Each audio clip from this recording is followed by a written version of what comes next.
এটা হইতেছে মঞ্জিলা। তো আপনারা অনেকেই বলেন যে ভিডিওতে মঞ্জিলাকে দেখি না কেন, মঞ্জিলাকে দেখি না কেন। তো এটা হইতেছে মঞ্জিলা। আর সব থেকে একটা মজার বিষয় হইতেছে, আজকে এই যে প্লেটে দেখতেছেন, এই যে এখানে কিন্তু গরুর গোশত দিয়ে ভাত রান্না করা হয়েছে।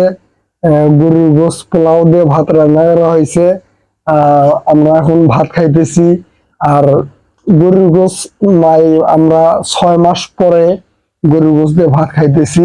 আজকে আমাদের দিনটা অনেক ভালো একটা দিন, খুব সুখের একটা দিন। যাই হোক, মঞ্জিলা আমার পাশেই আছে। আমি মঞ্জিলাকে নিয়ে কিন্তু অনেকদিন যাবত, প্রায় 2 3 মাস যাবত আমি মঞ্জিলাকে নিয়ে কোনো ব্লগ করি না। তো আজকে মঞ্জিলাকে নিয়ে একটা ব্লগ করলাম। আর গরুর গোশত কিনলাম, ঢাকা শহর আইছি, প্রায় 1 বছরের মতো হবে। গরুর গোশত কোনোদিন কিনি নেই। তো আজকে গরুর গোশত কিনছি, কিনে পোলাও রান্না করছি। এই যে ভাত, এই ভাত মানে গরুর গোশত দিয়ে ভাত খামু, কতটা মজা, দুইজনে একসাথে খামু।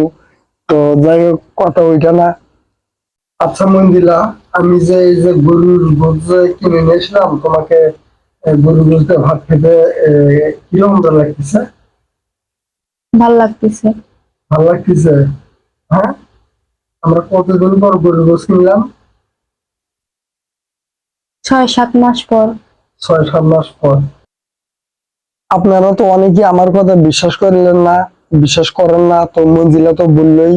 আসলে আপনারা সবাই জানেন আমি একটা বেকার পোলা।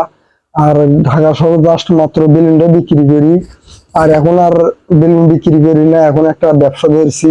সাইকেলে করে আগের মতো করে ব্যবসা ধরছি। যে ব্যবসা থেকে কিছু টাকা, হালকা পাতলা কিছু টাকা পাইতেছি। আর সেই টাকা দিয়ে আজকে গরুর গোশত নিয়ে এসলাম।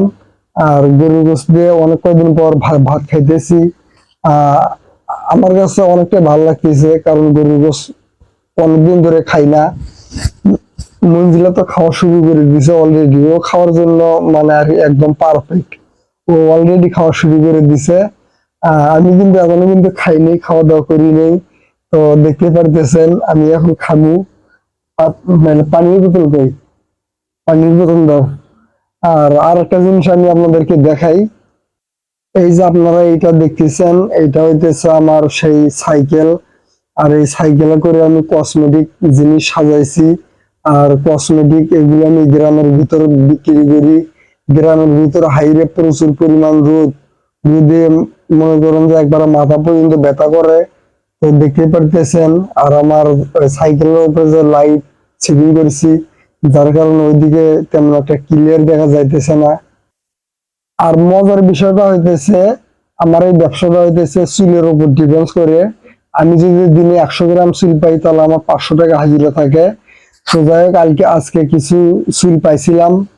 চুলটি বিক্রি করিয়া গরুর গোশত নিয়েছি। এখন গরুর গোশত দিয়ে পোলাও, মানে গরুর গোশত দিয়ে এখন ভাত খামু। তো যাই হোক, আপনাদেরকে জানি না আপনাদের কেমন লাগবে, তবে আমাকে অনেকটাই ভালো লাগতেছে। আর মঞ্জিলা আমার পাশে বসে আছে। যাই হোক, অনেকটাই ভালো লাগতেছে আমাকে। বহুত দিন পর ভালো একটা খাবার পাইলাম। তো আমাকে অনেকটাই ভালো লাগতেছে। আরো বেশি ভালো লাগতো যদি আমার ফ্যামিলি আমার সাথে থাকতো। কারণ ঢাকা শহর, এই ঢাকা শহরটা মামা এমন একটা জিনিস, কেউ কাউরে চেনে না। আমি আপনাদেরকে আগেও বলছি আর এখনো বলতেছি, আপনাকে যদি খিদে লাগে, কেউ এসে বলবে না যে আমার বাসায় এসে 1 গ্লাস পানি খেয়ে যাও, ভাত থাকলে দূরের কথা। আর আমি যে এই ব্যবসাটা করি রোদের ভিতর থাইকা থাইকা আমার চেহারাটা একদম মানে একবার ছায়া গেছে। কি আর বলবো ভাই, দুঃখের কথা। আমি একটা কথা বলি, আমি এই যে ফেরি ব্যবসাটা আমার দেখতেছেন, এই ফেরি ব্যবসাটা আমি দেখতে পাইতে, আপনারা তো দেখতে পাইতেছেন, বাইরে দিন করে প্রচুর পরিমাণ রোদ। এই রোদের ভিতর ব্যবসা কইরা কইরা আমার চেহারাটা একবারে মনে করেন যে কালা হয়ে গেছে। কি আর কোন দুঃখের কথা। আচ্ছা যাই হোক, যদি কোনদিন পাই সফলতা, সেদিন বলবো পিছনে ঘটে যাওয়া সব ব্যর্থতা। যাই হোক, অনেকদিন পর গরুর গোশত কিনলাম। আর গরুর গোশত দিয়ে এখন ভাত খামু। তো সবাইকে জানাই আন্তরিক শুভেচ্ছা। আর আশা করি সবাই ভালো আছেন।